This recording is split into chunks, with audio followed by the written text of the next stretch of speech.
Saudara-saudara yang kasih dalam Tuhan, kemarin saya sudah berikan apa yang kita akan bahas pada malam hari ini, merupakan di dalam Yesaya pasal yang ke-11.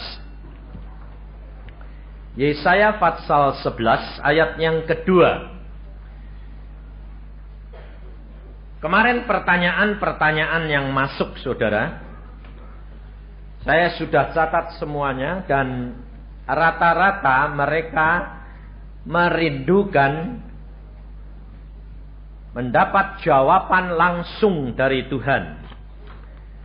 Tetapi ada beberapa yang kelihatannya tetap masih salah mengerti, yaitu dikiranya kalau Tuhan itu mau menjawab, saudara-saudara itu lebih mantap rasanya kalau melalui suara. Jadi kalau saya saksikan, lalu saudara itu semuanya lalu jadi kepingin suara gitu loh. Ya toh? Ini masalahnya. Lah kalau saudara itu cuma mau suara tok, yang lain tidak mau. Ini termasuk batasi kuasa Allah atau enggak? Batasi, saudara yang rugi. Allah mau berbicara kepada saudara melalui apa? Itu haknya dia. Kemarin sudah diajari loh. Kalau Allah ini punya otoritas, tapi kok ya memang bandel loh ya. Anak-anak Tuhan ini bandel-bandel. Kita harus rela apapun yang menjadi kehendak Tuhan. Yang penting saudara ngerti. Betul enggak? Kalau seandainya ada suara, saudara belum pernah mengenal suara dia, saudara yakin kalau itu Tuhan? Pasti Anda tanya, ya dek Tuhan, dek setan? Mau setan ya bisa niru-niru Tuhan. Ini soalnya saudara.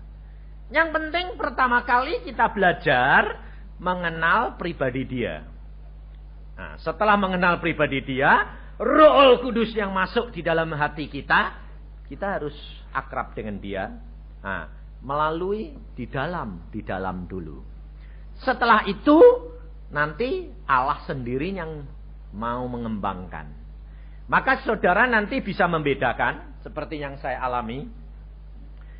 Kalau suara itu dari Roh Kudus, dari hati naik ke pikiran, ke telinga. Itu beda sama dari telinga ke pikiran ke hati. Nah, lain lagi, makanya itu bisa macam-macam. Makanya kalau saudara jadi orang Kristen, kalau cuma ke gereja, ke persekutuan, ya gitu-gitu saja, akhirnya bosan. Pasti bosan. Kenapa? Karena tidak ada perkembangan. Engkau harus meningkat. Coba, anak yang sekolah di dalam dunia ini, saudara dan saya itu sekolah. Perkara kerohanian itu sekolah. Sebab nanti di surga, di dalam kerajaan surga, di sana nanti, kalau yang ini naik, ini ya naik. Jadi tidak bisa ngejar, saudara. Yang bisa kejar-kejaran ini, berlomba ini cuma di dunia. Ini kesempatan saudara dan saya. Engkau mau di tingkat 1 ya boleh. Mau di tingkat 7 ya boleh. Mangsal mampu. Nah, yang penting berlomba. Rasul Paulus berkata, kita berlomba siapa yang akan menjadi juara. Ini di dunia ini, saudara. Lah kalau anak kita sekolah, lalu kelas 0 terus. Kira-kira berapa tahun bosen enggak? Hah? Bosen? Lah saudara ini jadi orang Kristen berapa tahun bosen enggak? Enggak naik-naik. Tadi saya terima surat, salah satu surat yang akhir tadi. Pak Yusak, saya ini dari kecil sudah jadi orang Kristen. Jadi Kristen dari kecil. Tapi ternyata saya barusan tahu benar-benar kenal Tuhan sebulan yang lalu. Setelah dengar khotbah, kaset, bukan saya, kaset saya. Dia bilang, saya barusan, oh ternyata aku ini orang Kristen yang tidak pernah naik. Pantesan saya ini jadi orang Kristen kok bosen. Ini loh saudara. Engkau akan ketinggalan sama orang-orang yang baru. Makanya saya selalu katakan, orang Kristen yang sudah lama itu karatan. Kenapa? Karena kekristenannya itu cuma begitu-begitu saja, tidak praktek. Sebaliknya orang-orang Kristen yang berasal baru, dari kebatinan, dari baru, cepatnya luar biasa. Kenapa? Karena dia sudah kenal caranya setan ngomong. Allah roh, setan roh, gampang. Muang terus ketinggalan. Saya kemarin dulu waktu di Jakarta makan di restoran sama seorang wanita Taiwan. Dia berkata, saya baru terima Yesus beberapa bulan. Tapi betul Yesus luar biasa. Yesus luar biasa. Ayo. Suaminya sudah Kristen. Malah dia dulunya tidak Kristen. Gongcu. Tapi setelah dia jadi Kristen, dia lebih cepat daripada suaminya. Kenapa? Suaminya bilang, kamu kok bisa dengar Tuhan ngomong? Yang ngomong.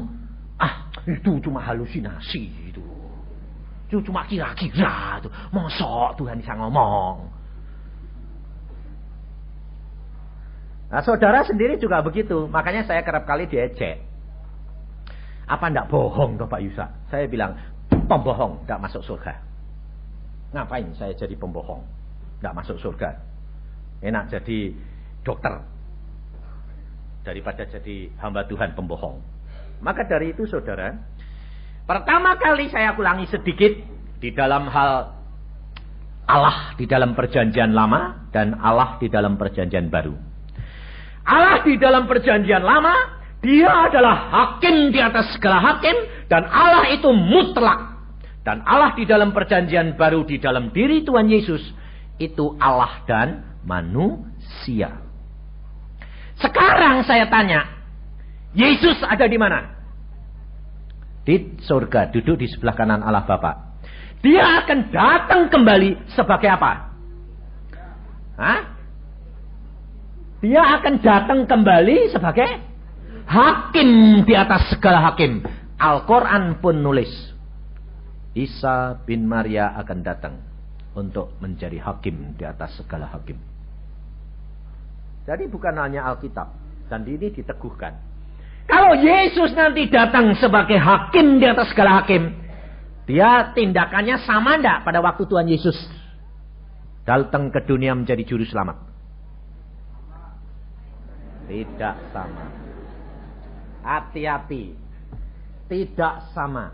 Tidak samanya sebab Yesus berkata begini. Banyak orang mengatakan, aku mengajar dalam namamu, aku membuat mujizat dalam namamu. Yesus berkata, aku tidak kenal kamu. Ayo. Saudara tahu? Karena dia bertindak sebagai Allah yang punya otoritas yang tidak dapat diganggu-gugat. Tetapi pada waktu Yesus di dalam dunia, dia adalah Allah dan manusia. Dia yang menanggung dosa saudara, dia penuh pengampunan, dia memberikan kesempatan untuk bertobat. Tetapi kalau dia sudah bertindak sebagai Allah yang maha kuasa, dia adalah hakim di atas segala hakim. Maka dari itu, saya akan singgung sedikit perkara ini. Kita baca di dalam Matius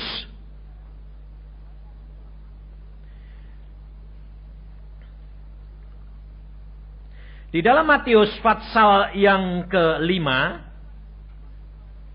supaya saudara ini kenal benar-benar status Tuhan Yesus pada waktu di dalam dunia, dan status Tuhan Yesus sebagai Allah yang maha kuasa.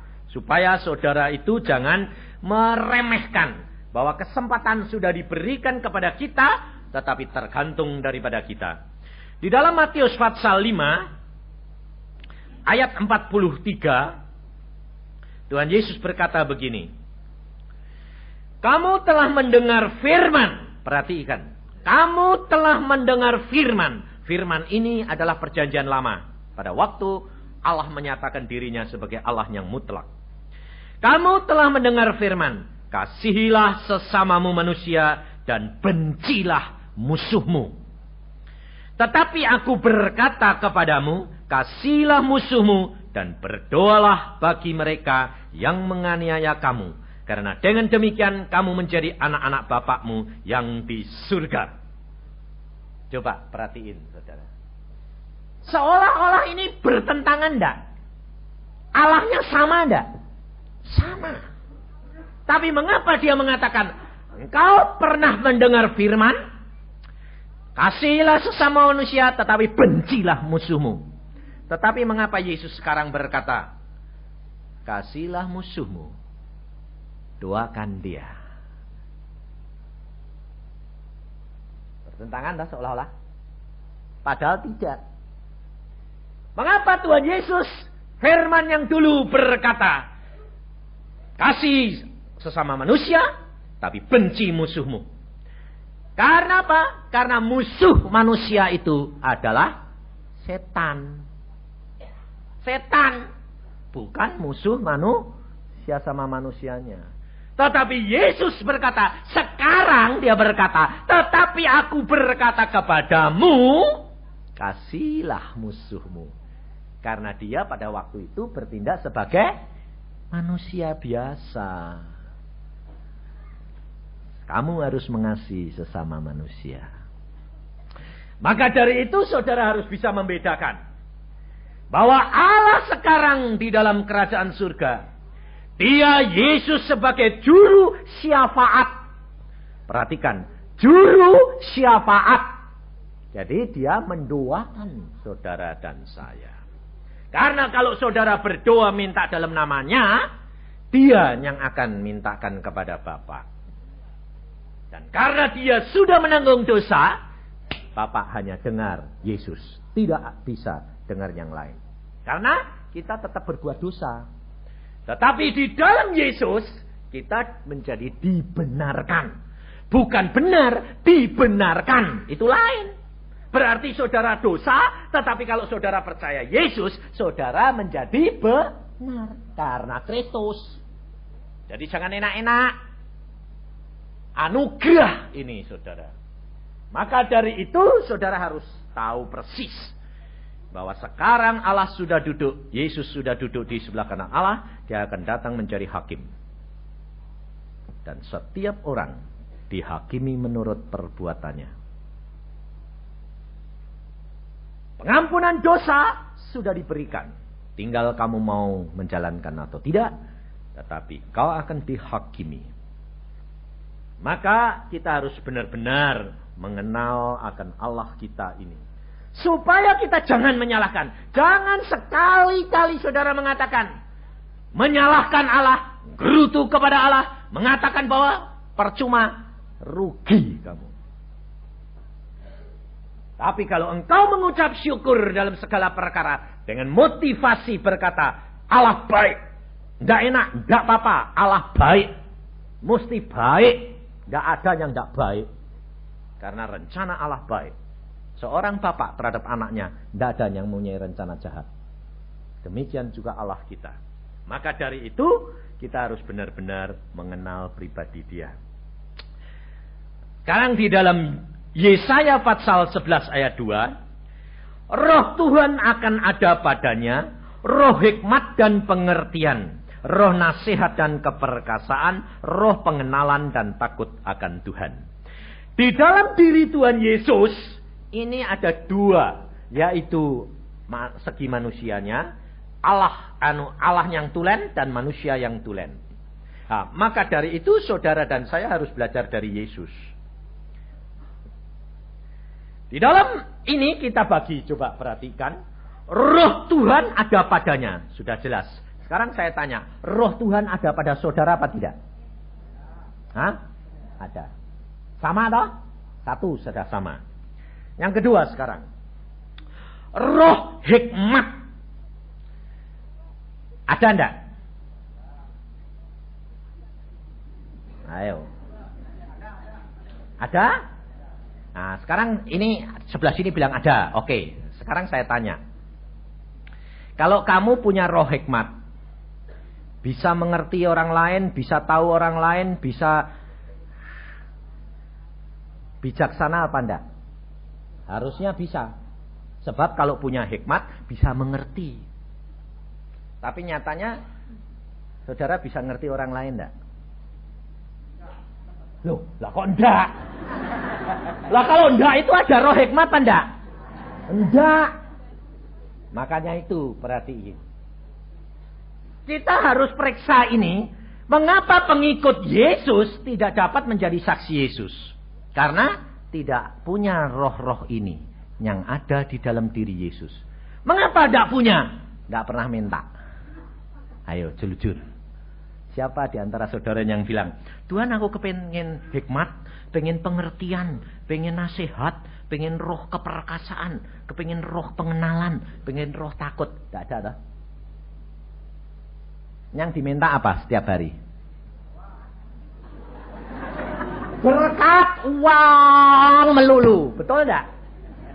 Padahal saudara sudah tahu bahwa uang itu akar segala. Kalau saudara itu tahu uang itu akar segala kejahatan, tapi yang diminta uangnya terus. Pantesan toh orang Kristen ribut terus ya. Nah sebabnya akarnya itu tidak mati-mati malah diminta terus, hidup terus. Nah ini soalnya masalahnya. Padahal Alkitab mengajar, Yesus berkata, cari kerajaan surga lebih dahulu, semuanya akan ditambahkan. Itu janjinya pasti digenapi. Kalau kamu dapat, sebab perhatikan, Yesus itu firman menjadi daging atau daging menjadi firman? Firman menjadi daging. Firman menjadi kenyataan. Tapi saudara yang diminta uangnya dulu. Kenyataannya dulu. Data jakal jadi saudara. Rugi. Pasti rugi. Sebab Alkitab harus menggenapi. Maka dari itu dibagi sekarang. Dibagi tiga ini. Roh hikmat. Roh hikmat itu segi. Kita lihat dari seginya sekarang. Seginya itu segi Allah atau segi manusia? Di dalam diri Yesus ada Allah dan manusia. Hikmat ini segi apa? Allah. Karena kalau kamu tidak punya hikmat, tidak bisa ngerti orang lain. Karena ini roh hikmat ini yang bisa mengerti orang lain. Nah, kemudian yang kedua, hikmat dan roh pengertian. Nah, roh pengertian ini segi Allah atau segi manusia? Manusia. Jadi hikmat ini dari Allah, pengertian ini manusia, saudara dan saya, menjadi pelaku. Nah, kemudian yang ketiga nanti kita kupas, roh nasihat. Ini dari segi Allah atau manusia? Allah. Sebab kalau saudara bisa nasihati orang lain, kalau bukan dari Allah pasti sombong. Makanya orang tua kalau nasihati anak-anak selalu bilang, dengar bapakmu nih loh, yang sudah makan garam dunia loh. Ya dah, nyombongkan diri karena apa? Merasanya sudah pengalaman. Padahal pengalamannya bapaknya belum tentu menang sama pengalamannya anaknya. Amin dah. Amin. Anak-anak muda bilang amin. Sebab kalau kamu kalah, rugi. Ini buktinya saya buktikan saya sendiri. Saya dari kecil sudah mengenal akan Allah. Papa saya itu dari saya umur 7 tahun jadi orang Kristen. Dan dia menyelidiki Alkitab luar biasa. Tapi dia ahli Alkitab, tapi tidak menjadi pelaku Alkitab. Pinter untuk bantah-bantahan. Tetapi saya sebaliknya baca, Tuhan bilang, alami, lakukan. Nah, dari kecil saya sudah mulai melakukan. Saya lakukan, setiap firman saya lakukan. Benar tak benar tak lakukan. Peduli amat. Nah ya. Melakukannya tolol-tololan. Contohnya begini. Yesus berkata, kalau engkau mengasihi orang tuamu lebih daripadaku, engkau tidak layak menjadi muridku. Wah, anak muda baca gitu, tidak ngerti. Lalu saya bilang, Papa, saya mau jadi hamba Tuhan. Papa, saya bilang, kamu mesti nurut aku karena aku orang tuamu. Alkitab berkata, hormati orang tua. Saya bilang, Alkitab berkata, aku harus mengasihi Yesus lebih daripada ayah. Nah, lalu orang Tionghoa itu kan dididik uhao. Ya dah. Nah ini orang ini Yesus ini ngajari putao. Saya bilang tidak. Yesus berkata hormati orang tuamu. Nah, tetapi mengapa dikatakan di situ? Kalau engkau mengasihi orang tuamu lebih daripada aku, tidak layak menjadi muridku. Bahkan ada kata-kata yang berkata, kalau kamu tidak membenci orang tuamu, betul dah? Kamu tidak layak menjadi muridku. Lah itu benci. Nah, lalu orang Tionghoa bilang, wah, tidak baik. Lah saya ini tidak ngerti dulunya. Lalu saya bilang, Tuhan, aku mau nurut engkau. Peduli ayahku. Nah, ayah bilang, nurut saya. Enggak, nurut Yesus. Wah, akhirnya clash sama saya, Papa. Dial. Papa sampai piring dipecah. Dial. Kalau kamu tidak nurut, tak buang. Enggak apa-apa, turut Yesus. Karena tidak ngerti, bukan itu benar. Terus kemudian saya itu berdoa puasa 3 hari 3 malam. Tidak mau makan, tidak mau minum. Saya sembahyang, saya tanya, Tuhan, yang benar bagaimana ini? Saudara tahu, Yesus datang sendiri. Dia berbicara, berkata, anak, dengar kehendak orang tuamu. Turuti orang tuamu. Karena itu kewajibanmu menurut orang tua. Pada waktunya aku akan panggil kamu sendiri menjadi hambaku. Karena sekarang kamu belum banyak mengerti. Tapi lakukan. Saudara tahu? Yesus itu luar biasa. Setiap firman-Nya digenapi. Kenapa saya suruh nurut orang tua? Karena saya belum ngerti ayat itu. Jadi berani nentang orang tua. Tetapi Yesus mengajar. Turuti orang tuamu. Turut. Saya keluar dari dalam kamar. Saya bilang, Papa, aku nurut engkau. Papa saya kaget. Kenapa kamu bisa nurut? Tuhan Yesus ngomong, saya harus nurut kamu. Lalu dia bilang, jadi kalau kamu tidak diperintah Tuhan, tidak mau ya? Tidak. Baik. Saudara tahu? Pada satu saat, Papa saya tidak ngasih perpuluhan. Papa saya itu tak mau. Dia bilang, apa perpuluhan itu zaman dulu. Berkat itu kita nikmati. Kalau tidak saya, tidak bisa. Pada waktu itu Tuhan ngomong sama saya. Dalam hati bilang begini. Beritahukan ayahmu. Kalau dia tidak bertobat dalam waktu 3 bulan, harta bendanya aku bikin habis. Nah saya anaknya kan iman-iman. Wong-wong banyak. Lalu saya ngomong sama Papa, Papa, bertobat. Gak boleh ngomong gitu. Itu mencuri kemuliaan Allah. Itu sombong. Kalau Papa tidak diberkati Tuhan, tidak bisa Papa kaya raya. Papa bilang apa? Gak mungkin. Kalau Tuhan memang berkati, tapi kalau aku tidak berusaha, tidak mungkin bisa. Saudara tahu? Pada saat itu Tuhan ngomong, kalau bapakmu tidak diajar, tidak akan mengalami. Dalam waktu 3 bulan hartanya benda habis ludes, habis ludes. Tidak ada tinggal 1 sen pun. Kenapa? Dibawa pulang ke RRC sama orang. Lalu barang yang dikirim kapalnya semua karam. Tidak ada yang selamat. Tidak ada yang sampai. Semua karam. Habis ludes. Setelah itu dia bilang, kok uang segitu banyaknya kok bisa habis ya? Siapa bilang tidak habis? Kalau Tuhan sudah mengatakan habis, betul tidak? Maka dari itu saudara itu harus kenali Allahmu yang sungguh.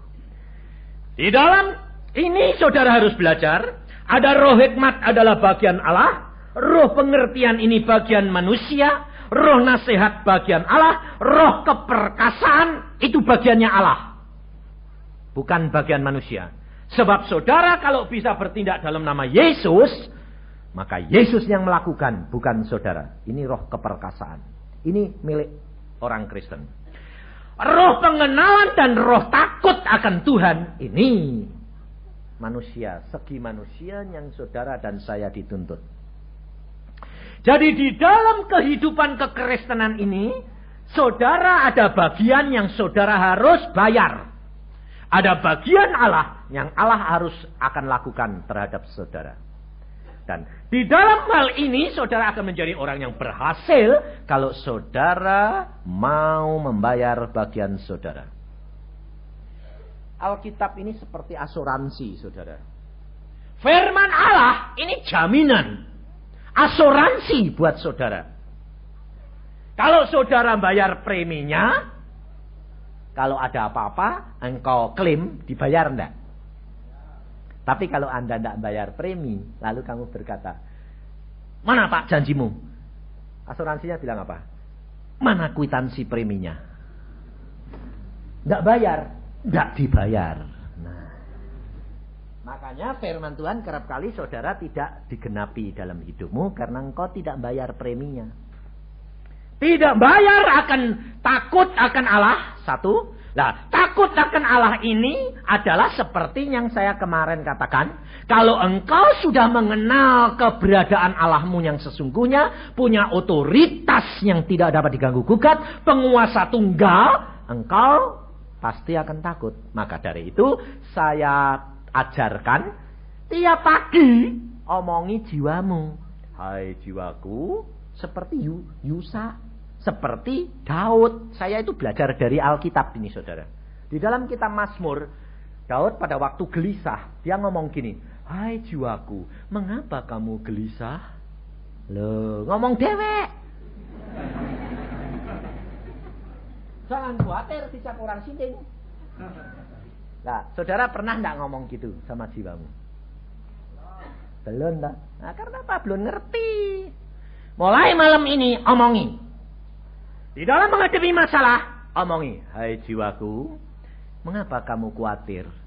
Mengapa kamu takut? Allahmu punya otoritas.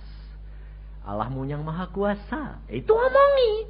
Kalau engkau sudah omongi, jiwamu nanti jadi tentrem. Jiwamu jadi tenang. Karena apa? Karena ada yang diharapkan. Nah, ini mesti praktek. Dipraktekkan. Kalau tidak kamu praktek, tidak akan bisa. Tapi orang Kristen itu memang bandel-bandel. Degil terus terang. Saya sampai gini, kenapa sih kamu tidak mau praktek? Malu Pak, lucu. Oh, di kamar kok ngomong sendiri. Hai jiwaku. Kayak orang sinting, saya sendiri kok ngomong sendiri sih Pak. Ini loh. Itu Alkitab saya bilang. Kalau kamu tidak mau, kamu tidak akan mengalami. Omongi supaya dia tenang, supaya dia takut akan Allah. Nah, setelah itu mengenal akan Allah, ini yang saudara paling berat untuk dapat melakukan. Mengapa? Karena untuk mengenal akan Allah dibutuhkan disiplin, ketekunan, dan kesetiaan. Kalau saudara sudah janji, mamanya, ya Pak, saya sudah janji sama Tuhan, jam 4 mesti bangun. Ya jam 4 bangun, tidak boleh telat, tidak boleh. Tuhan itu disiplin luar biasa. Sebab kalau kamu sudah janji, harus ditepati. Dan kalau kamu setia, Tuhan setia. Karena ini saya lakukan. Saya ini kalau sembahyang jam 5 pagi itu 25 tahun yang lalu. Sampai sekarang tetap sembahyang jam 5. Tidak telat, tidak. Sampai makanya saya tarik jam saya ini. Sampai saya perkara jam saja saya minta sama Tuhan. Kenapa? Karena satu hari saya berdoa 2 kali. Artinya bersama dengan keluarga. Jam 5 pagi, jam setengah 2 siang. Saya berdoa pada satu saat. Tuhan, aku kepingin cari jam yang bunyinya 2 ini. Tiap jam bunyi, jam 5 bisa bunyi, setengah 2 bisa saya setel. Yang bunyi juga. Kenapa? Supaya aku tidak pernah terlambat. Kalau aku tidak siap, jam ini mengingatkan, titit, titit, titit. Oh, jam sembahyang, tepat. Dan saudara tahu, sampai jam saja saya diberitahu. Pertama kali jam ini keluar, saya dikasih tahu Tuhan. Taunya begini, saya punya jam Titoni yang lama, Tuhan bilang, berikan jammu sama hambaku itu loh. Jam cuma 1, suruh ngasih, saya bilang. Tuhan bilang, kasihkan. Dia tidak punya jam, kasihan. Lu lah aku minta jam gak mau ganti-ganti. Kok suruh ngasihkan? Loh, kamu nurut enggak? Nurut. Ya kasihkan sana. Ya sudah, saya copot. Kamu tidak punya jam? Tidak punya Pak Yusa. Nyah, WO. Nah. Lalu dia tanya, lah Pak Yusa? Tidak tahu, suruh ngasih kamu kok. Nah sudah. Nah sudah, saya orangnya gitu. Tidak mau tahu saya. Nah, kemudian saya berdoa. Nah sekarang saya pakai jam apa? Saya bilang. Lalu Tuhan itu ngomong, kamu pergi ke toko, jam yang kamu kehendaki itu sudah ada. Lalu saya pergi ke toko, yang punya toko itu ya aneh ngomong gini, loh kok bisa tepat Bapak datang cari jam itu? Ini jam satu-satunya barusan terima saya dari Jakarta. Yang baru punya bunyi itu 3 macam begini. Lah itu yang saya butuh. Tapi cuma 1 Pak. Lah ya tidak apa-apa. Memang aku butuhnya cuma 1. Nah, maka dari itu Allah kita itu Allah yang luar biasa. Nyata di dalam kehidupan.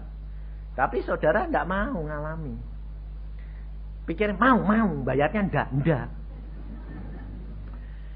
Untuk mengenal harus membaca riwayatnya. Artinya Alkitab. Alkitab harus dibaca semua, jangan dipilihin. Saudara paling senang baca apa? Mazmur. Kalau baca Mazmur paling senang, sebabnya apa? Menghibur. Kalau suruh baca bilangan, bingung. Apa? Nama, bin, ngantuk. Padahal Alkitab itu tidak ada yang terbuang. Kalau saudara Alkitab ini ditulis, supaya apa? Supaya saudara belajar setia. Yang tidak enak pun saudara baca. Itu belajar setia. Ngantuk-ngantuk dibaca. Saudara tahu, kalau saudara perhatikan, kalau kamu nanti sudah belajar baca, urut, ya urut. Mau setia. Satu saat sungguh-sungguh kamu diuji. Diujinya begini. Pas sibuk, dapat membaca ayatnya yang panjang luar biasa. Kalau pas santai, punya alat ayat punya waktu banyak, dapat ayat pendek-pendek. Nah, apalagi kalau sudah malam mau tidur. Saya kan sudah 4 kali, pagi, siang, sore, malam. Malam mau tidur mesti baca 1 fatsal. Sudah malam ngantuk, dapat ayat yang Mazmur 119. Wih, panjangnya. Ayatnya 160 buah. Baca setengah jam tak barbar. Wah, maju mundur. Maju mundurnya itu karena apa? Ngantuk. Nah, itu lalu pikir saudara kerap kali kan bilang gini, Tuhan maaf ya, Tuhan sudah ngantuk, besok tak bayar ya. Nah, lalu dibaca cuma separuh, terus kemudian besok dibayar gitu dah. Berkatmu ya bayar, nanti utang Tuhan nanti.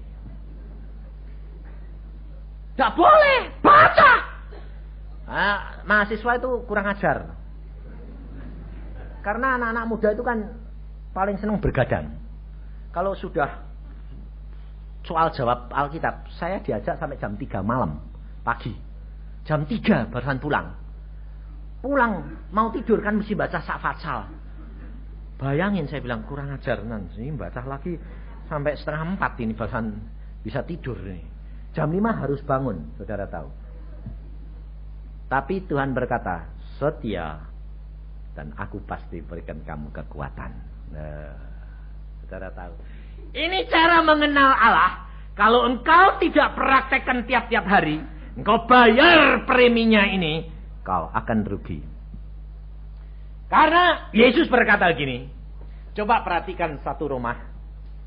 Satu rumah itu sudah dibangun, tapi tidak pernah dirawat tiap hari. Tidak pernah dibersihkan pintunya, jendelanya tidak pernah dibuka setiap hari, tidak pernah. Kalau butuh baru dibuka. Kira-kira nanti kalau pas dibuka bakal jebol enggak? Karatan semua. Tidak bisa, saudara. Orang Kristen, tubuhnya ini adalah bait Allah. Tetapi kalau tiap hari kamu tidak buka dan bersihkan, membiarkan Allah masuk, dihuni setan. Karena apa? Karena rumah yang kosong selalu setan seneng. Betul tak? Maka dari itu, kalau kamu tidak membayar harga yang kamu bayar ini, berdoa setiap saat, waktunya janji sendiri sama Tuhan. Kalau kamu berani janji jam 4, setel wekermu jam 4. Setiap hari. Nah, tapi pertama kali caranya begini.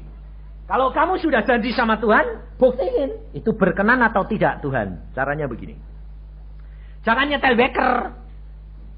Pertama kali lo bilang begini, Tuhan, aku janji setiap jam 4 mesti bangun untuk sembahyang kepadamu.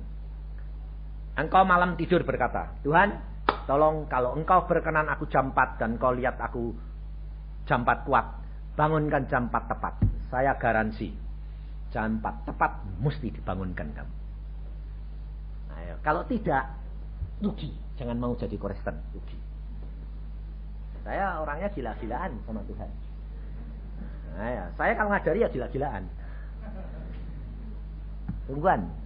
Tapi kalau kamu sudah ngalami, jangan coba-coba setiap jam 4 suruh bangunin Tuhan. Kurang ajar itu namanya. Itu namanya kurang ajar ya dah. Kamu tidur, Tuhan ini tidak boleh tidur. Setiap jam 4 suruh bangunin kamu. Kurang ajar itu namanya. Kalau kamu sudah dapat tanda dari Tuhan, betul, kamu harus setia. Kamu sendiri yang sekarang belajar menyangkal diri. Berjuang untuk melalui pintu yang sempit. Pintu yang sempit itu tidak gampang, saudara. Itu harus berjuang kita. Berlomba. Makanya dari itu saya katakan, masuk surga tidak gandeng-gandengan. Sendiri-sendiri. Maka saya pernah saksikan, saya berdoa untuk istri saya 25 tahun. Saudara kira kalau istri hamba Tuhan itu sudah dapat jaminan masuk surga? Tidak. Saya berdoa untuk istri saya 25 tahun. Dan baru bulan yang lalu Tuhan memberikan penglihatan kepada istri saya. Dia berkata, aku kok dapat penglihatan. Apa? Aku tiba di tempat kamu berada. Wah, saya senangnya seperti dapat lotre yang gede.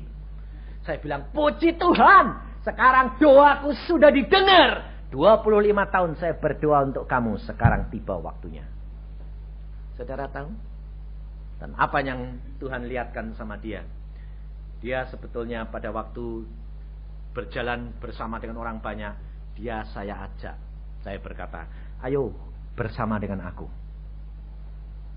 Tapi dia mengatakan, enggak, aku mau pelan-pelan saja. Aku mau jalan kaki. Sebab saya punya kendaraan yang seperti jet. Dia takut. Saya itu segala-galanya kan minta cepat. Saya itu segala-galanya minta cepat. Dan 2 kali istri saya dapat penglihatan. Yang satu ini, yang satu begini. Pada waktu ada kotak-kotak. Di sini pendeta, di sini pastor, di sini suster, di sini penginjil, macam-macam. Semua orang yang mau masuk ketemu dengan Yesus harus melalui kotak-kotak itu.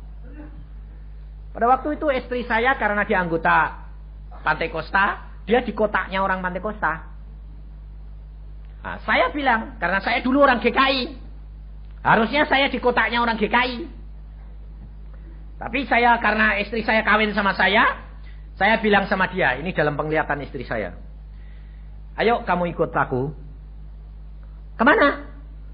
Tidak usah melalui kotak-kotak, langsung saja kepada guru besar, Yesus. Lalu istri saya bilang, tidak ada jalannya. Tidak ada jalannya. Sudahlah kamu ikut saya saja. Lalu dia bilang gini, orang kok tidak sabaran. Sudah masuk kotak sini ya, sudah melalui pendeta ini. Nanti kan ketemu Yesus sendiri. Tidak mau? Ya sudah, aku berangkat sendiri. Ya sudah, aku tak nunggu. Nah, jadi dia di kotak itu, saya keluar. Lalu dia lihat saya, aneh, kamu ini kenapa? Kamu kok tahu ada jalan yang khusus langsung, tidak melalui kotak-kotak itu. Dan orang lain tidak bisa lihat. Saya tidak bisa lihat kalau itu ada jalan. Kelihatannya tembok, tapi kok kamu terjang kok bolong. Dan akhirnya kamu ketemu sama guru besar Yesus pribadi. Dan kamu keluar, kamu sudah naik ke tingkat yang lebih tinggi. Kamu ini orang tidak sabaran. Nah, ini kedua kali istri saya dilihatkan. Di mana dia berjalan, saya mau naik ajak dia, dia tidak mau. Akhirnya dia mengatakan, kamu pergi sendiri dulu, saya tak nyusul. Jalan kaki, dia jalan. Tambah lama, tambah kecil, tambah kecil, tambah kecil, tambah sempit. Akhirnya naik terap yang tinggi luar biasa, hanya cukup buat satu orang.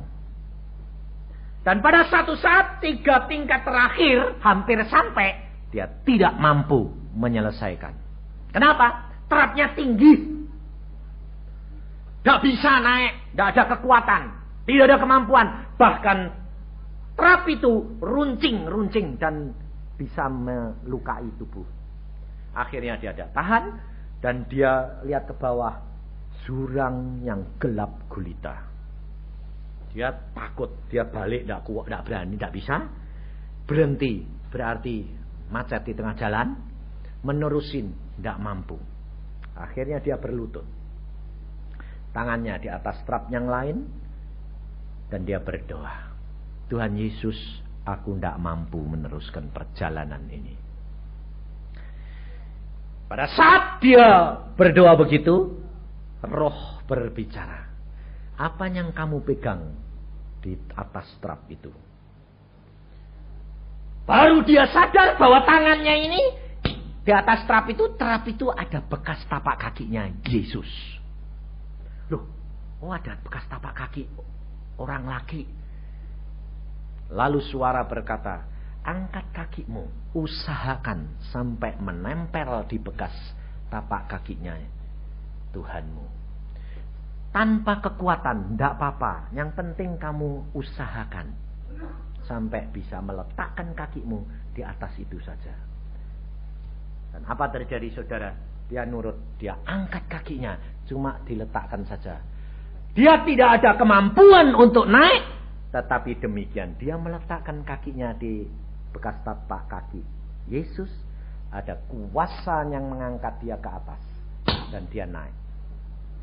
Dan setelah dia naik, dia lewati 2 langkah lagi melalui terowongan, tempat yang terang luar biasa. Ternyata saya sudah di sana nunggu dia. Dia berkata, kamu kok tidak nulungi aku? Saya bilang, saya tidak bisa lihat karena di dalam itu gelap. Tapi kamu, kalau sudah sampai di sini terang benderang. Wah, puji Tuhan, aku sampai. Saya malah bilang, puji Tuhan, akhirnya saya menang buat kamu. 25 tahun berdoa untuk kamu. Sekarang kamu tiba bersama dengan aku di dalam kemuliaan Bapakku. Bahwa kamu pasti sampai ke tingkat yang Allah kehendaki. Kalau engkau tidak berjalan di bekas tapak kakinya Yesus. Roh pengenalan ini harus kamu perjuangkan.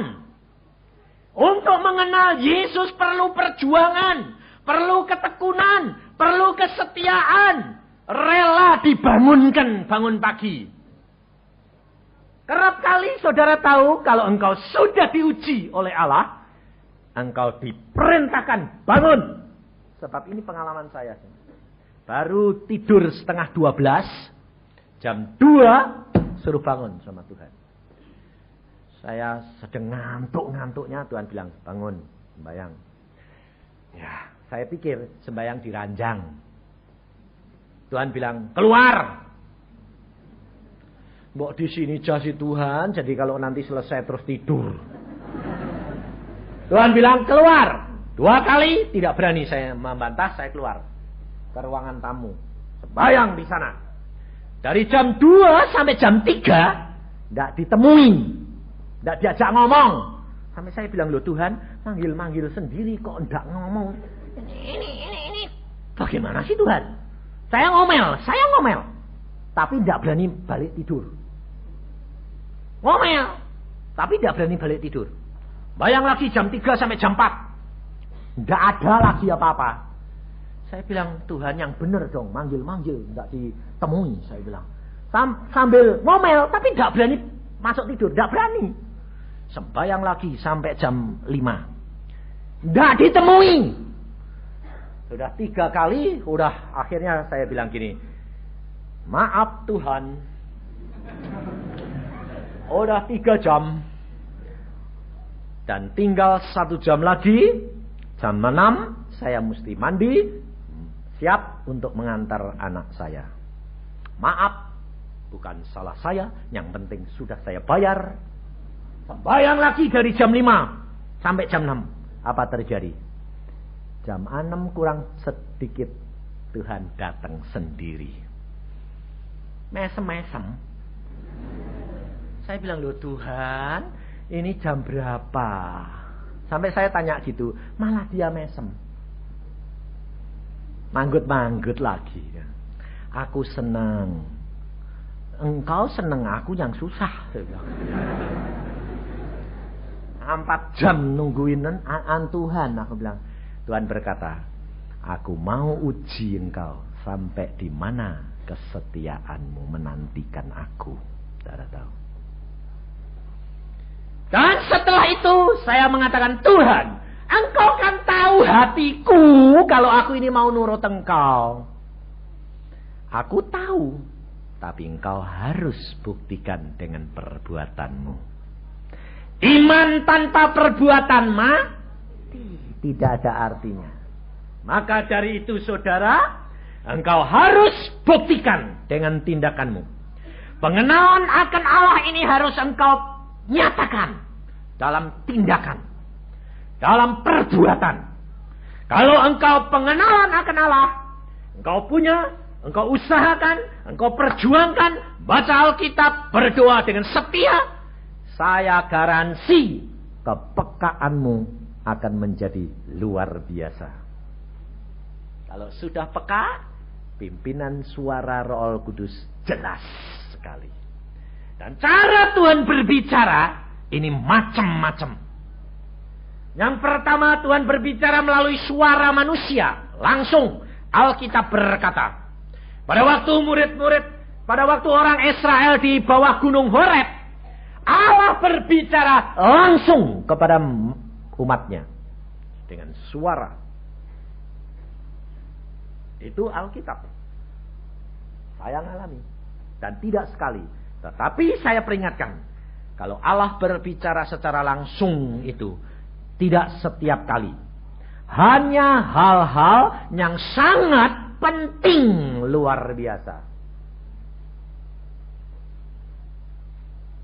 Dia datang sendiri pribadi, Yesus pribadi. Yang kedua, Allah dapat berbicara melalui suara hati, yaitu Roh Kudus yang berbicara kepadamu. Dari dalam hati ke pikiran, dari pikiran ke telinga. Jadi seolah-olah Anda dengar, tapi itu sebetulnya dari dalam. Nah, itu lain. Lalu yang ketiga, dari pikiran ke hati. Bisa. Lalu yang keempat, melalui Alkitab. Kalau saudara baca, ayatnya muncul sendiri. Sepertinya lebih nonjol daripada yang lain. Itu Allah berbicara melalui firman-Nya. Melalui mimpi. Mimpi bisa. Tapi mimpi itu juga macam-macam loh. Jangan sembarangan. Melalui Alkitab ya macam-macam. Sebab gini umpamanya. Umpamanya saya waktu muda. Lalu anak muda ini seneng gadis itu. Seneng. Tapi dia mau tanya, Tuhan ini jodohku apa enggak ya Tuhan?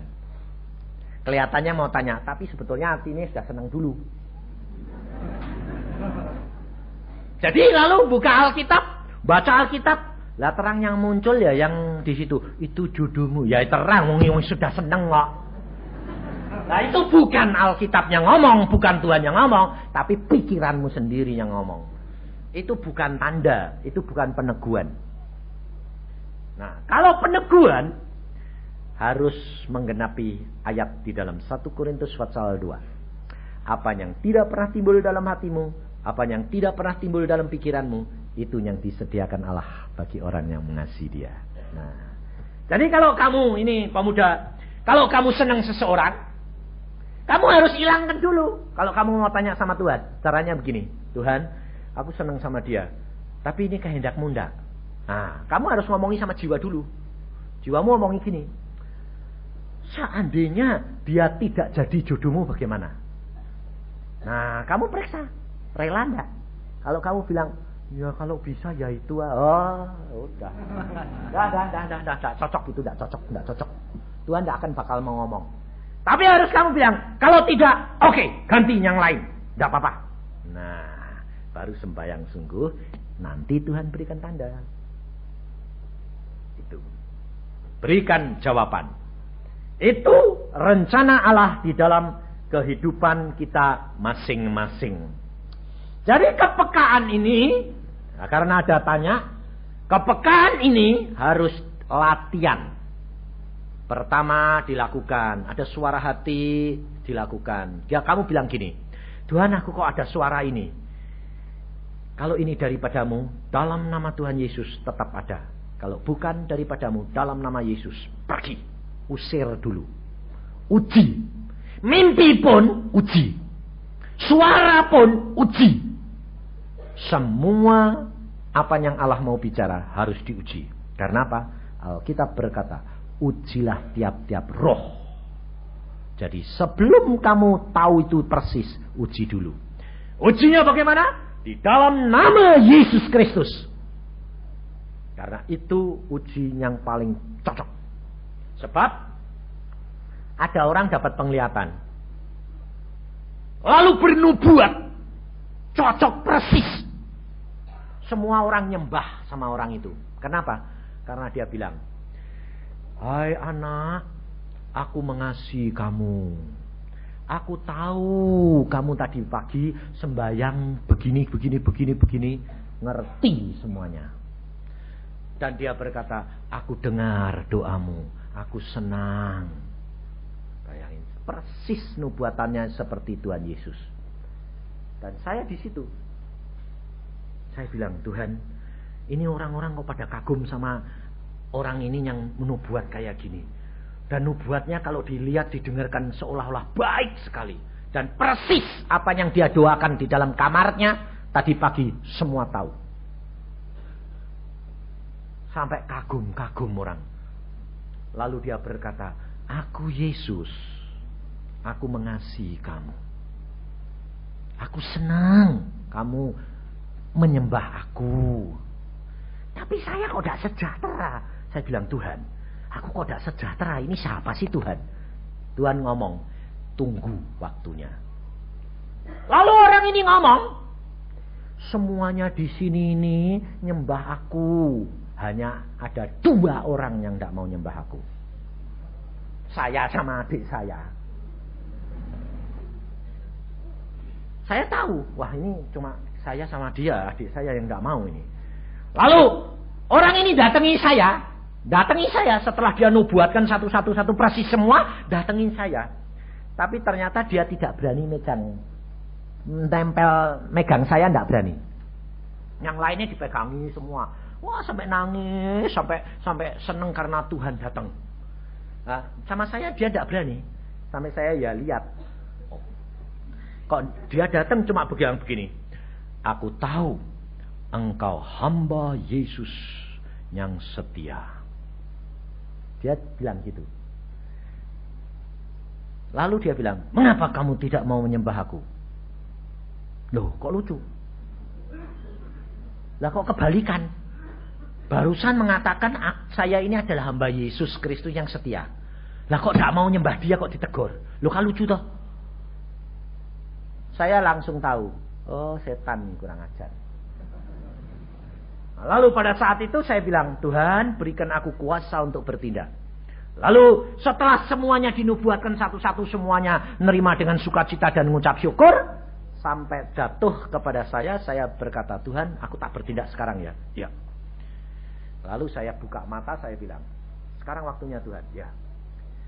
Dalam nama Tuhan Yesus. Saya cuma tuding gitu. Buak, jatuh dia. Gelebak, buak, jatuh. Yang lain dengar, kok jatuh? Mulai bingung. Ya kalau gitu siapa? Kalau Yesus dituding dalam nama Yesus kok jatuh? Nah, mulai bingung mereka. Lalu saya berkata, siapa kamu? Saya bilang begitu. Dia bilang apa? Dia ketawa ngakak-ngakak. Hahaha, semua sudah nyembah aku. Siapa kamu? Kurang ajar, saya bilang. Saya Yesus Lucifer. Kurang ajar enggak? Bukan Yesus Kristus, tapi Yesus Lucifer. Mengapa kamu menyaru? Mereka mau saya tipu. Aku senang, mereka sudah nyembah aku. Kurang ajar enggak? Saya bilang, dalam nama Tuhan Yesus, pergi kamu. Teriak keras. Wah ya, aku pergi. Tapi aku senang. Mereka sudah nyembah aku. Nah, ndak urusan, saya bilang. Dia mereka ndak tahu. Tetapi Allahku tahu siapa kamu. Pergi, keluar. Saudara tahu? Kehidupan kekristenan harus benar-benar bisa mempunyai pengenalan akan Allah ini. Dan ini diperlukan buat setiap anak Tuhan. Diuji. Nah, setelah itu, kalau saudara perlukan, lalu roh pengertian, ini bagian saudara. Engkau minta kepada Allahmu roh pengertian sehingga engkau bisa mengerti satu kepada yang lain. Dengan engkau mengerti suami, engkau mengerti anak, engkau mengerti istri, engkau mengerti mertua, hidup rumah tanggamu pasti damai. Ya toh? Kapan engkau terjadi pertengkaran? Kapan engkau terjadi keributan? Karena tidak saling mengerti, salah paham. Tapi kalau ada roh pengertian ini, mesti damai. Ini luar biasa kehidupan keluarga kita. Setiap hari saya bilang, Tuhan berikan aku roh pengertian terhadap istri dan anak-anakku. Mengerti. Tidak marah. Salah ya, tidak marah. Karena apa? Oh, dia salahnya karena tadi gini, tidak apa-apa. Sekarang jadi saya jadi apa-apa, mesem, tidak apa-apa. Karena apa? Mengerti. Mengapa Yesus hampir tidak pernah marah? Hanya sekali dia marah di dalam bait Allah. Tapi selama hidupnya dia tidak pernah marah. Kenapa? Karena di dalam dia ada roh pengertian ini. Dan roh nasihat, sekarang bagian Allah. Bagian Allah ini, roh nasihat, ini Allah punya. Jadi jangan saudara ambil. Tetapi bagaimana menyalurkannya? Kalau engkau mau memberi nasihat, engkau berdoa dulu. Tuhan Roh Kudus, roh berikan aku roh nasihat. Ini kan bagianmu yang memberi nasihat orang lain. Silahkan Tuhan pakai aku, mulutku untuk memberikan. Omong. Tiap-tiap omonganmu jadi nasihat buat mereka. Demikian juga roh hikmat dan roh keperkasaan. Ini Allah punya. Jadi di dalam anakmu sakit, di dalam menghadapi tubuhmu sakit, di dalam menghadapi orang, kamu takut umpamanya ada orang pergi, kamu perempuan ini pulang malam-malam sendirian, takut. Ada orang, kerap kali orang jahat, jangan takut. Di dalam dirimu ada roh keperkasaan. Kalau engkau berkata, Tuhan berikan aku kuasa, jangan takut. Ada ibu-ibu di bemo, ditodong orang 3, pisau, depannya pisau.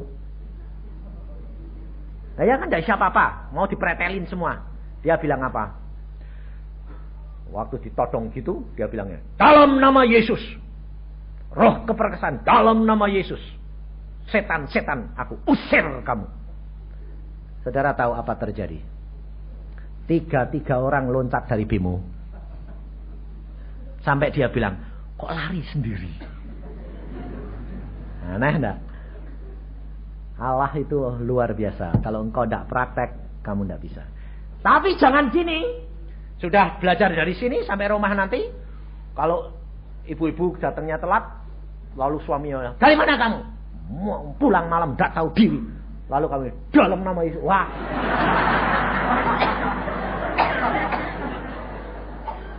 Itu namanya tidak punya roh pengertian. Belum ditengkingi anu. Lain. Karena kamu sua istri, ya tunduk. Lalu anaknya dinani, dari mana kamu malam-malam kelayapan? Mbok tengking papai, wah, kaplok namun nanti. Gak boleh. Kamu harus punya roh pengertian dulu. Dan di dalam roh pengertian ini hubungan sesama manusia. Dan roh keperkasaan ini bertindak dalam nama Yesus. Saudara tahu. Ini pertanyaan-pertanyaan kemarin begini. Bagaimana kita bisa tahu aku ini orang pilihan atau tidak? Kalau saudara orang pilihan, tidak usah takut. Kamu lari kemana tetap dijemput Tuhan. Jadi gak usah sini. Aku ini masuk sekolah sini, tidak diterima. Mungkin aku dipilih Tuhan ya. Tuhan dapat sampai. Parah itu. Lalu daftar kemana-mana tidak dapat kerjaan. Lalu mungkin aku dipilih Tuhan ya. Mana ada Tuhan cari orang yang pengangguran. Tidak. Saya suruh jadi dokter dulu, suruh duduki jabatan dulu, sudah mapan. Tuhan berkata, ikut aku. Itu caranya. Lewi, pemungut cukai, sedang duduk di rumah cukai, dapat uang gede. Tuhan bilang, ikut aku. Nggak lalu keluyuran, sentayang, tau nggak punya kerjaan. Ikut aku. Nggak. Nah ini kerap kali orang-orang Kristen gitu, betul nggak? Apalagi bapak-bapak ini. Kalau bilang, nak, Pah masuk mana?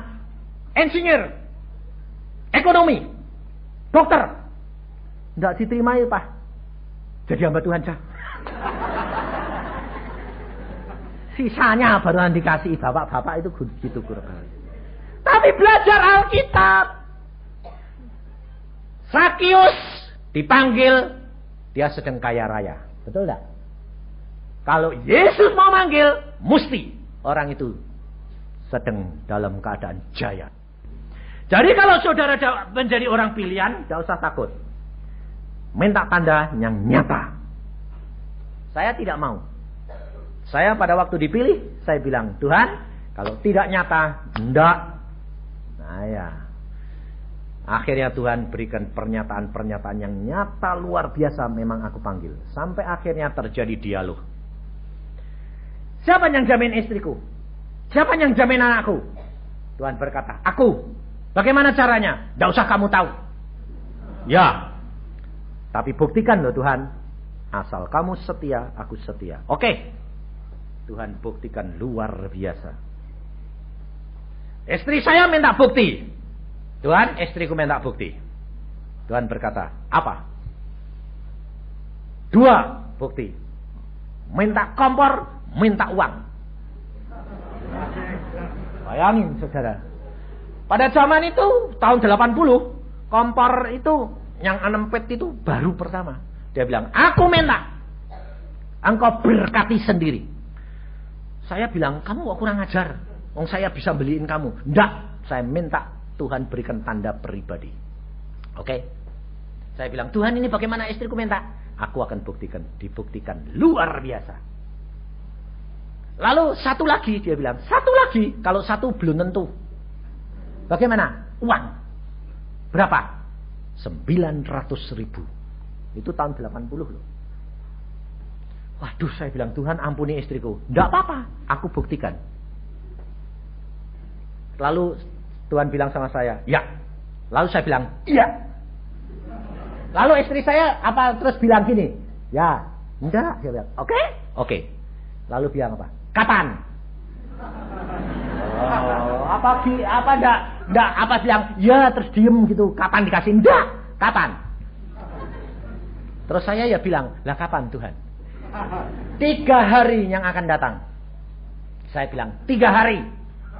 Lalu istri saya bilang, kalau tidak jadi, kamu tetap praktek. Ya, setuju.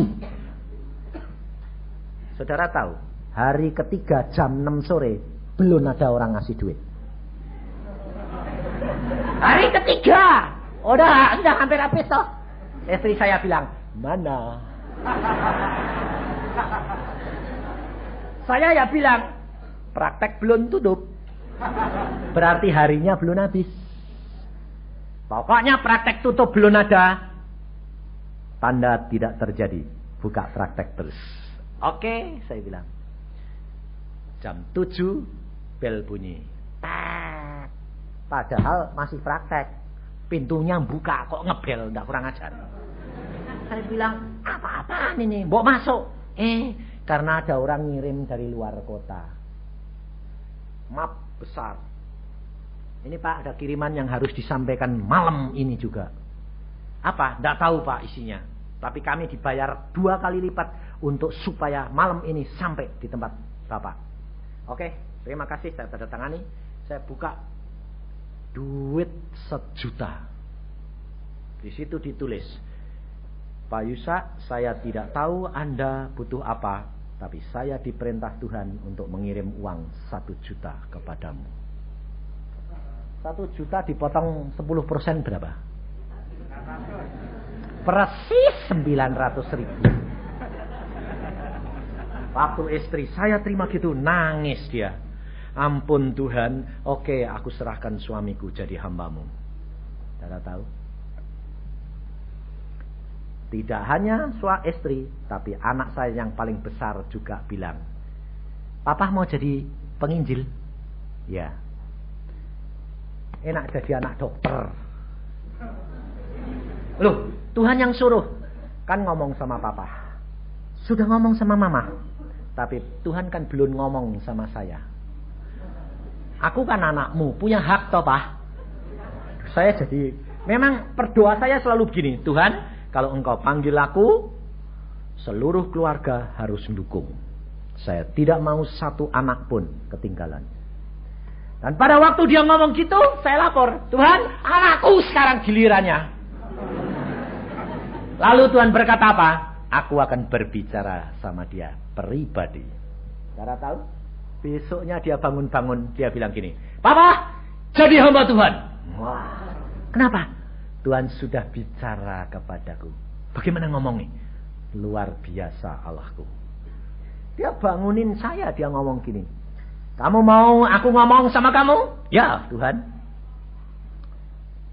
Kalau bapakmu aku panggil menjadi hambaku, coba perhatikan. Kalau mamahmu itu memanggil pembantu, pembantu itu sudah bayarannya sama sana 6.000. Masa mau dibayar 6.000? Ya tidak mau. Dibayar berapa sama mamahmu? Mesti 7,5. Nah, bapakmu gaji berapa? Pendapatannya jadi dokter. Aku yang manggil, aku akan beri lebih. Enak mana? Enak jadi hamba Tuhan atau enak jadi dokter? Oh, enak jadi anak hamba Tuhan ya? Iya. Mau enggak? Mau. Ya sudah. Akhirnya dia rela. Dan apa dibuktikan? Tuhan berkata, sekolah ke luar negeri. Di mana Tuhan? Belanda. Tuhan, Papa ini penginjil loh. Yang biayai aku siapa? Aku, bapakmu yang ngirim kamu. Bayangin saudara, sampai sekarang sudah 4 tahun. Tidak pernah dia kekurangan. Padahal 1 bulan 1 juta. Tidak pernah kekurangan. Bulan Desember tahun yang lalu, dia berkata, Pak, aku sembayang minta mobil. Tuhan bilang, aku mau beri kamu mobil. Dalam waktu 2 bulan Tuhan berkati 15 juta untuk beli mobil. Saudara tahu? Ini fakta. Hidup kita ini kayak dongeng. 1001 malam. Dan itu bukan khayalan, itu nyata, saudara. Maka kalau engkau orang pilihan, gak usah takut. Allah pasti panggil kamu. Kerjakan saja pekerjaanmu sekarang dengan sungguh-sungguh hati. Bagianmu bayar, pengenalanmu bayar, takut akan Allah bayar. Allah akan mengerjakan panggilannya sendiri. Gak usah takut. Ketentuan tentang hidup dari Tuhan. Wah, ini masalah, ini repot ini saudara. Karena apa? Tanyaannya, aku ini dilahirkan sudah banci. Loh, ini masalah yang paling berat. Aku ini sudah dilahirkan tidak normal. Salahkah aku kalau aku jatuh cinta sama lawan anu sejenisku. Ayo. Ini kenyataan. Alkitab berkata apa? Banci tidak masuk surga. Kalau gitu Allah tidak adil. Kalau aku dilahirkan banci, aku tidak bisa masuk surga. Padahal Allah adil, betul enggak? Saudara tahu apa jawabannya? Yesus berkata di dalam Matius pasal 19 ayat yang ke-11 dan 12.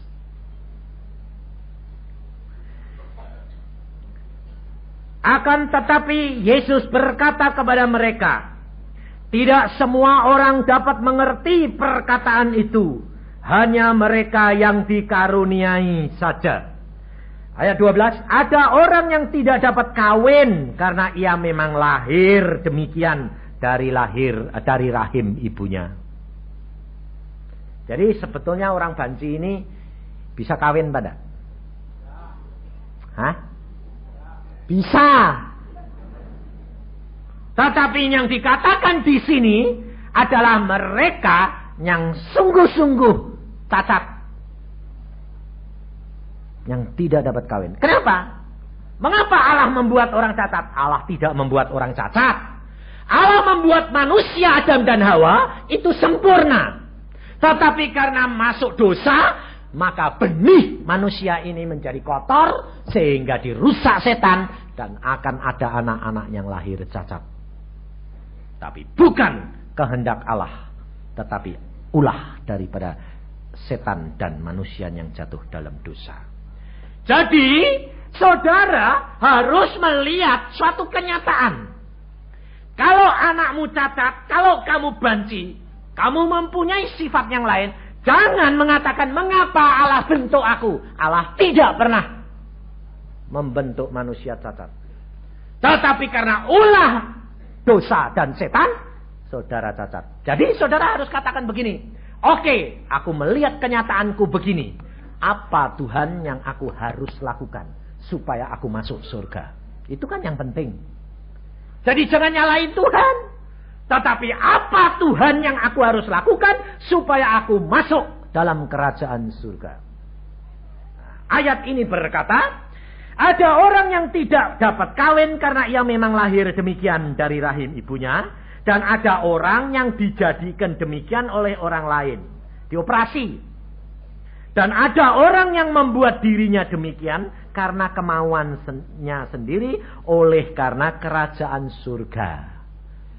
Jadi kalau saudara tanya keadaanku begini, kamu berdoa, Tuhan, apa yang aku harus berbuat untuk aku masuk dalam kerajaan surga? Kalau dia berkata, oke, aku akan matikan diriku, nafsuku. Bagaimana caranya? Mendekatkan diri sama Allah. Kalau tidak kuat, lalu dia mengambil langkah, lebih baik aku kebiri. Supaya nafsunya tidak timbul. Supaya aku bisa masuk surga. Masuk surga tidak? Masuk. Saudara tahu, Allah itu adil. Tidak ada manusia yang dikehendaki masuk neraka. Jadi jangan nyalain Allah. Tetapi saudara ambil langkah dengan Allah. Saya garansi pasti masuk surga. Dan kalau engkau melekat benar-benar, nafsumu akan dikuasai Allah. Engkau tidak akan bisa bernafsu. Tapi ini saya alami. Saya pergi nginjil kemanapun, tidak pernah bisa melintas nafsu timbul. Tidak bisa. Sebab apa? Kesucian dan kekudusan Allah melekat terus. Dan semua kehendak daging menjadi sirna. Maka dari itu tidak usah takut. Saya yakin saudara bisa ngatasi. Apakah akrab perlu berjam-jam? Atau cukup jam 5 atau malam sama saja? Yang penting adalah motivasi hati. Pagi siapkan diri untuk Tuhan. Mau malam silahkan. Tapi biasanya Tuhan paling senang adalah pagi. Karena pagi segar. Tuhan mau dengan kerelaan, bukan dengan paksaan. Lalu Uhau dan Yesus tadi sudah. Bilur-bilur dan darah Yesus masih berkuasa karena Yesus mati untuk kita. Ada tanyaannya, mengapa Yesus pada waktu disalib kekuasaan kealahannya tidak nyata? Memang kalau kekuasaan Allah nyata, Yesus tidak bisa mati karena Allah tidak bisa mati. Betul tidak? Tapi karena dia manusia tulen, dia mati karena kealahannya harus meninggalkan dia. Maka dia berkata, Allah ya Allahku, mengapa engkau tinggalkan aku? Karena dia pada waktu di atas kayu salib, dia manusia tulen. Kealahannya diangkat supaya dia bisa mati. Maka dari itu, darah dan bilurnya masih berkuasa karena dia tidak pernah berbuat dosa. Lebih dekat Yesus. Ini ada tanyaan begini. Mengapa saya bisa lebih dekat Yesus kalau di gereja saya? Itu yang terbaik. Sebab kalau kamu dekat Yesus di gereja, kamu tidak akan tinggalkan gereja. Itu yang baik. Karena persekutuan ini hanya membantu gereja. Jangan persekutuan lalu bikin gereja. Itu mencuri dombanya orang. Persekutuan cuma bantu gereja supaya bertumbuh. Tetapi orang persekutuan kerap kali kurang ajar. Kalau sudah senang di persekutuan, dia bilang enak di persekutuan daripada gereja, lalu tidak ke gereja, kurang ajar namanya. Tidak boleh pulang ke gerejanya masing-masing. Kalau kehendak Tuhan, bagaimana kita tahu kalau itu kehendak Tuhan atau tidak? Kalau kehendak Tuhan pasti jadi. Nah, bagaimana kita yakin kalau itu kehendak Tuhan? Nah, Tuhan Yesus berkata begini. Kalau kamu berdoa, kamu harus yakin seolah-olah sudah dapat. Nah, bagaimana itu rasanya? Nah, ini saya beritahukan karena saya ngalami banyak kali. Kalau kata-kata Tuhan Yesus itu berkata bahwa kalau kamu berdoa seolah-olah sudah dapat, itu tidak bisa kamu bikin-bikin. Lalu gini, aku imani itu jodohku, oh Tuhan. Mesti. Lalu seolah-olah sudah dapat. Lalu dia ngomong, kamu jodohku. Nah, orang yang dibikin gitu kan bingung. Aku jodohmu. Iya. Terus ada laki lain ngomong, kamu jodohku. Nah, dia kan lalu, itu bilang jodohku, aku kawin orang berapa? Gak bisa gitu caranya. Kalau engkau berdoa, kamu minta Tuhan, aku mau engkau berikan tanda bahwa itu sungguh-sungguh. Itu datang sendiri. Iman itu datang. Itu seperti sesuatu yang datang masuk dalam hatimu. Hatimu itu bisa bunder. Bisa rasanya gini, mantap. Lalu bilang, wah pasti dapat deh. Sip. Kamu rileks saja, mesti dapat. Kenapa? Karena imanmu sudah bulat, sudah datang. Itu saya kerap kali. Makanya pada waktu saya lihat istri saya belum kenal loh. Saya dikasih tahu, Tuhan itu jodohmu. Saya belum pernah kenal sama istri saya. Tapi saya sudah lihat, oh itu jodohku. Oh gitu. Ya. Waktu saya ketemu dia, oh ini. Wah, mulai saya deketin, malah dia nolak. Malah kurang ajar nolak. Apa? Dia mau sama saya, orang hitam gitu loh. Kalau mau sama saya, jadi putih dulu, dikelantang. Bayangin saudara, saya digituin enggak sakit. Hati sakit, pikiran sakit. Tapi saya lapor sama Tuhan. Tuhan, itu jodohku toh? Tuhan bilang, iya. Lah kok gitu? Lalu Tuhan bilang, jangan terima gitu. Loh, lah terus bagaimana? Tidak apa-apa. Kamu kan yakin karena aku yang ngomong. Iya. Kalau dia ngomong gitu, tidak apa-apa. Kamu kan hitam, dia kan putih. Ya toh? Kamu terima. Kopi susu sedap. Jadi tidak sakit hati. Oh gitu Tuhan. Ya sudah. Jadi saya tidak sakit hati. Asal saya ketemu, dia bilang, wong ireng gitu. Biarin kopi susu sedap.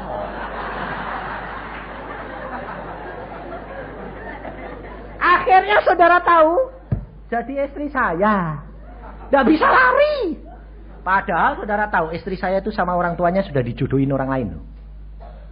Istri saya itu sama orang tuanya sudah dijodohin. Tapi tidak bisa. Saya rileks. Itu milikku. Kamu mau apa boleh, terserah. Tapi tidak akan bisa, itu milikku. Karena Yesus yang sudah berkata. Maka dari itu tidak usah takut. Kalau Allah sudah menunjuk, imani, mesti jadi. Malah kalau kamu imani itu rame. Ramenya kenapa? Wanunya, liku-likunya itu aneh-aneh. Senang nanti. Karena Allah itu luar biasa. Lalu cinta sepihak. Oh sudah ini. Harus dicek sendiri. Jadi kalau ada orang ngomong, jangan langsung diterima. Kamu harus berdoa. Tuhan, ini ada dia ngomong-ngomong. Engkau tunjukkan. Sebab anak saya juga pada waktu semua bilang, In, Tuhan bilang kamu jodohku. In, kamu jodohku. In, anak saya bilang ini. Oke, saya terima semua. Tapi saya mau lapor Tuhan, yang mana yang dipilih? Ternyata yang ngomong semua tidak ada satu yang dipilih Tuhan. Yang dipilih, yang nggak ngomong, malah Tuhan ngomong itu jodohmu. Loh Tuhan, itu malah nggak mau. Itu jodohmu. Itu bukan selera saya, itu jodohmu. Dan sekarang dia berkata kepada saya, Papa, ternyata yang dipilihkan Tuhan terbaik.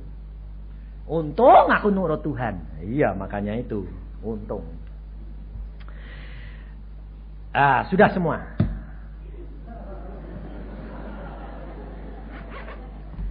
Maka dari itu saudara, kehidupan kita dengan Yesus, kalau engkau mau akrab, engkau tahu caranya bagaimana, dan Tuhan sendiri yang akan mendidik dan mengajar saudara dan saya untuk mengenal Dia lebih dalam. Sampai kita ketemu lagi, kapan tidak tahu. Kalau tidak ketemu sini, ketemu di surga. Mari kita berdoa.